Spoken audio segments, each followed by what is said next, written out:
Hello and welcome to the next video of my LCS Summer 2022 preview. We're going to cover Cloud9 in this one. I have them second going into summer. They finished second in spring, 13-5, with a very different looking roster and academy team to start the split.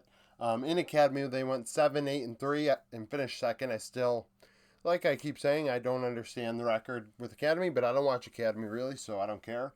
Now with news, Summit's out, Winsome's out. Fudge has swapped back to top. They signed Jensen off of free agency to come back in mid. They have moved Sven from bot to support. He is expected to start. In case that doesn't work, they've signed Destiny, who played with Immortals in the LCS in spring. They've also brought in Shiden, who's going to play jungle. He, I believe, is a very highly ranked, just a highly ranked solo queue player. He's barely played any amateur, at least within the last 2 years. In 2020, he played a few games, but this year he only played 2 games in like a Nerd Street qualifier or something, which we'll get to. They've brought in another AD carry for some reason, and they brought in an extra support. So there's a lot of things going on with this team. If you didn't watch my videos before spring, I was really excited for Cloud9, and it was a lot to do with the coaching staff. I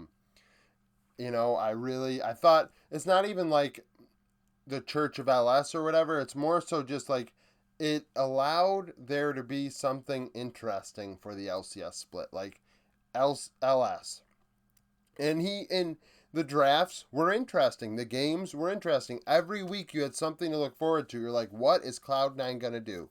And it only lasted a couple weeks before everything imploded on itself. And Max took over the team. The team went back to relatively meta picks. And it was good, but not great. And but that's pretty much the gist of it.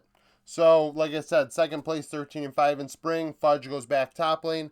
In summer of 2021, he had an 8.3 CS per minute with 63 KP, 25 kill share, which is very high for a top laner. Not as high as what Summit's was, I believe, last split. The team playing a little different, so now Fudge can do more than Summit could. Summit really didn't play many tanks. He was more of a carry top laner and solo lane kind of guy. You weren't going to see him playing Ornn or Malphite often. I think he played Malphite out of necessity once, but his only tank was Gnar. And Fudge played 10 champions in 27 games in summer of 2021. His backup is Darshan. Darshan's been around the block. He had, a former split champion, I'm pretty sure. He's been around the block. So 7.85 CS per minute in Academy. I doubt he's ever going to see LCS time, barring, some weird circumstances. 54 KP, 18 kill share. 6 champions in 10 games during lock-in. The lock-in tournament was when he got some LCS time this past split when they had visa issues with Summit. But he's going to be the backup. Blabber put up a great split with a 7 CS per minute in the jungle. That is incredible. I don't think anybody else has a 7. 7 is a ton. 421 KDA, 73 KP. So he's farming, and he got into 3 out of every 4 fights pretty much. Best jungler in the LCS. 21 kill share, 20 gold share. Return on investments there. Play 11 champions in 18 games with 7 CS per minute. I would argue that he's probably one of the better junglers in the West. I keep saying Inspired's a better carry jungler. But Blabber can do it all. And I think he should be in the conversation of top 4 to 5 junglers in the West. Shiden behind him played 2 games, like I said, 5.6 CS per minute, 1.8 KDA, 53 KP, 40 kill share. He carried those 2 games, I guess, in kills, but couldn't get it done to move on in whatever tournament it was because they only played 2 games. We'll see how that turns out for them. Maybe they should have looked at getting another jungler in case it doesn't work out instead of getting multiple bot lanes. Jensen played with TL in 2021. Couldn't find an offer that really fit his liking for the spring. And so he waited it out, and C9 signed him. So he's back home with C9, and I think he's a world-class mid laner. I think everybody understands he's a world-class mid laner. And by that, I don't mean he's like top 10 or even 15 in the world or whatever. I just am saying that when he goes to an international event, he's not going to get dumpstered in lane. He might lose more games than he wins, but he doesn't look out of place at an international event. 897 CS per minute, nearly 966 KP, 27 kill share. He can carry out of mid lane.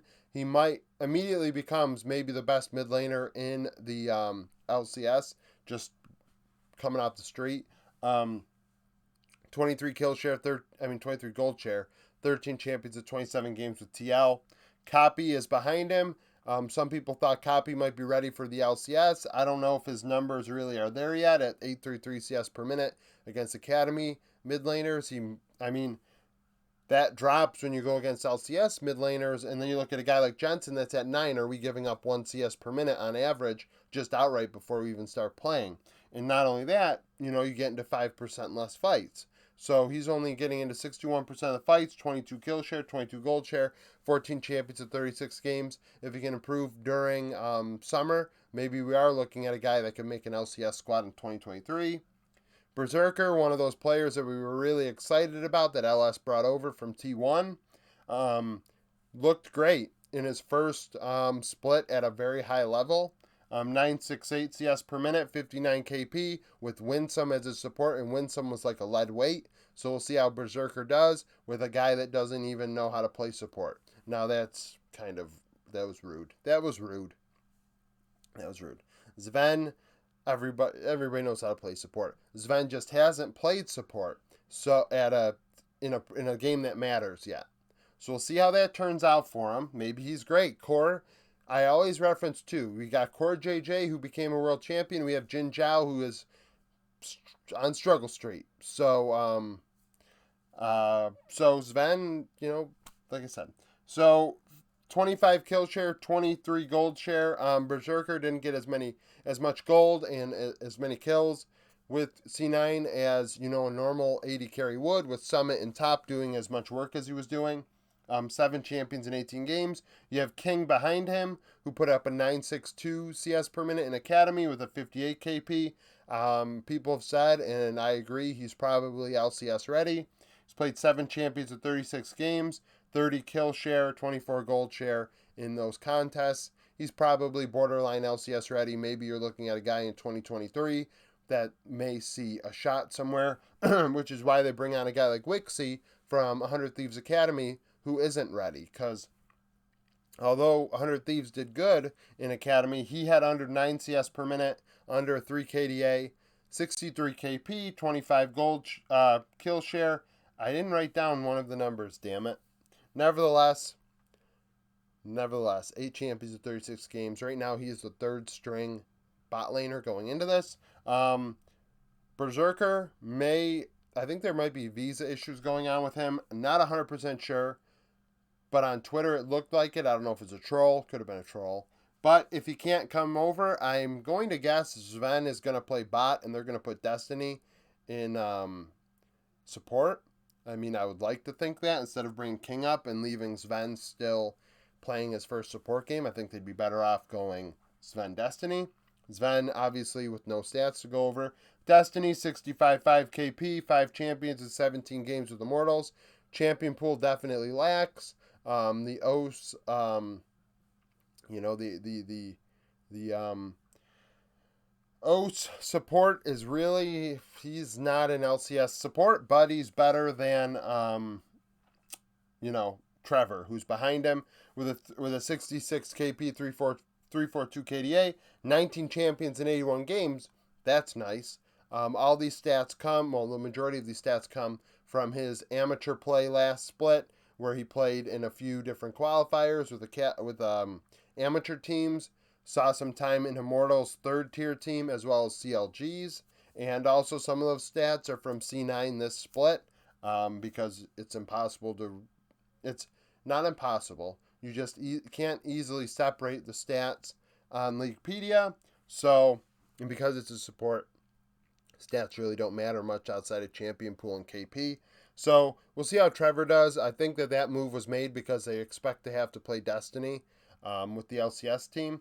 And, that is what it is. I think this team is really good on paper. If the Sven thing can work out, this team is going to Worlds. I honestly, I think that it's going to Worlds even if it doesn't work. I think this team is a top 3 team in the LCS without a doubt. I mean, it had its issues in spring falling apart. That's why so many players got swapped out, and they still finished second. So this team is solid. Comment down below. What are your opinions on C9? How do you think the bot lane's going to go? Do you think that they're going to win the LCS, second place? Do you think they're going to make Worlds at all? Like the video if you like it. Subscribe to the channel for daily League of Legends content. Later today, I'm going to have my League of Legends sneak peek video out if you haven't been following along. I do a roundup in the morning where I cover the games from the morning. My sneak peek is before I go to bed, where I go over the games are going to take place the next morning, giving you some win conditions. You can predict in the comments who you think is going to win. There's a tally down there with some standings, so people have something to play for, I guess. I don't know. So like the video if you like it, like I said, and thank you for watching.